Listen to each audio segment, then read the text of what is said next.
Assalamualaikum warahmatullahi wabarakatuh. Oke, teman-teman semuanya, kembali lagi di sini bareng saya Fahrul di seri belajar Python untuk pemula. Setelah sebelumnya kita telah mempelajari banyak hal di Python ya, mulai dari basicnya, kemudian variable, data types, detail variable multiple value, string format, operator, dan sekarang kita akan coba mempelajari statement. Nah, statement sendiri di Python itu adalah sebuah pengkondisian, teman-teman. Contoh, di sini penulisannya mudah ya. Misal, jika hasilnya benar gitu ya, jika true, maka kita akan print test. Jadi sesimpel kayak misal jika saya memiliki IPK 4, maka saya cum laude seperti itu. Nah, penulisannya cukup kita panggil di sini if, kemudian di sini kondisinya gitu ya. Jika di sini saya berikan kondisinya benar gitu ya, true. Kemudian ada tanda titik dua, baru di sini kita tuliskan aksi apa yang ingin kita lakukan gitu ya. Jika benar, kita akan melakukan print test. Kita coba eksekusi baris kode ini. Nah, namun di sini yang perlu diperhatikan ya, dia itu akan mengeksekusi jika kondisinya benar saja. Nah, kalau salah, contoh di sini saya akan berikan false, dia tidak akan dieksekusi apapun. Jadi printnya dia akan redup gitu warnanya. Beda dengan true tadi. Kalau true di sini dia warnanya jadi akan nyala gitu ya. Jadi kalau semisal kondisinya benar, maka kode ini akan dieksekusi oleh Python itu sendiri. Nah, untuk pengaplikasiannya di sini bisa kita contoh untuk pengecekan nilai gitu ya. Di sini kita punya nilai A dengan 10 gitu ya, kemudian B dengan nilai 4, kita akan lakukan pengecekan gitu ya. Jika nilai A itu sama dengan nilai B, di sini saya gunakan sama dengan 2 kali ya. Nah, jika nilai A sama dengan B, tuh, kita akan coba print keduanya memiliki nilai yang sama. Tapi jika tidak, gitu, setelah sebelumnya ini kalau misal false, dia tidak akan memberikan apapun ya, kita bisa tangani hal tersebut teman-teman dengan menambahkan else, gitu ya. Nah, kalau semisal A sama dengan B ini tidak terpenuhi, dengan kata lain itu adalah salah, karena A kita 10 sedangkan B 4, maka dia akan memberikan nilai keduanya tidak sama.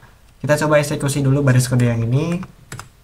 Nah, dia nanti akan seperti ini hasilnya. Nilai keduanya tidak sama. Jadi kalau semisal kondisi pertama, A itu tidak sama dengan B, maka kita akan print aksi yang kedua sebelah sini, yang ada di else-nya. Nah, kalau semisal sama, di sini akan saya berikan sama-sama 10, gitu ya. Kita eksekusi kodenya, dia akan masuk ke bagian blok pertama, yaitu jika kondisinya benar nih. Jika A sama dengan B benar, maka kita akan coba print yang ini. Keduanya memiliki nilai yang sama. Tapi jika salah, gitu ya, kita akan masuk ke bagian else-nya. Nilai keduanya tidak sama, seperti itu.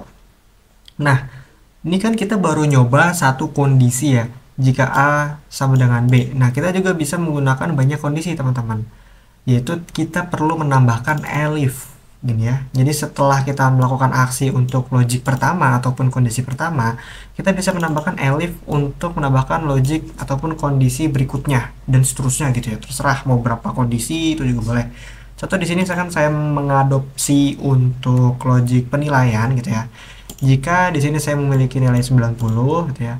If jika nilai saya di atas 90, kita akan print kamu dapat nilai A. Nah, elif gitu ya, elif jika nilai saya itu di atas 60, nah di sini tuh sebenarnya gabungan teman-teman. Lebih besar sama dengan. Nah, karena saya menggunakan font custom gitu ya yang di Visual Studio Code saya, jadinya seperti ini simbolnya. Tuh. Nah, jika di atas atau sama dengan 60, maka di sini akan di print kamu dapat nilai B dan seterusnya. Di sini kalau dilihat saya punya 4 kondisi.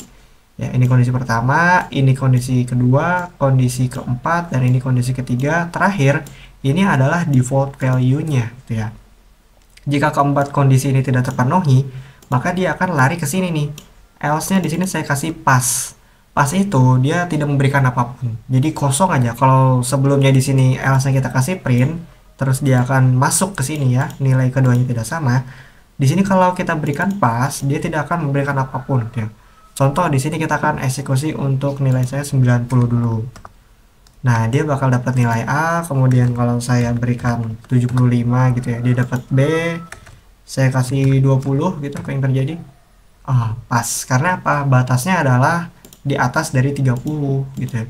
Kalau misalnya di sini saya kasih 32, dia masih masuk ke yang C gitu.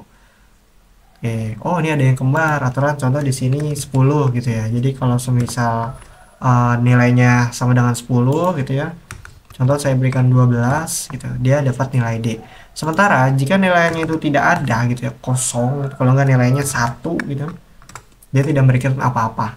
Tidak akan mereturn suatu hal gitu, kasarannya aksinya adalah pas gitu, kosong aja. Seperti itu teman-teman. Ini adalah cara Python untuk menangani kondisi-kondisi logik di baris kodenya gitu. Cukup mudah ya, kita perlu memanggil dulu if-nya jika apa, kemudian aksinya kita akan melakukan seperti apa, kemudian jika aksi itu kondisinya lebih dari satu, kita bisa menggunakan elif.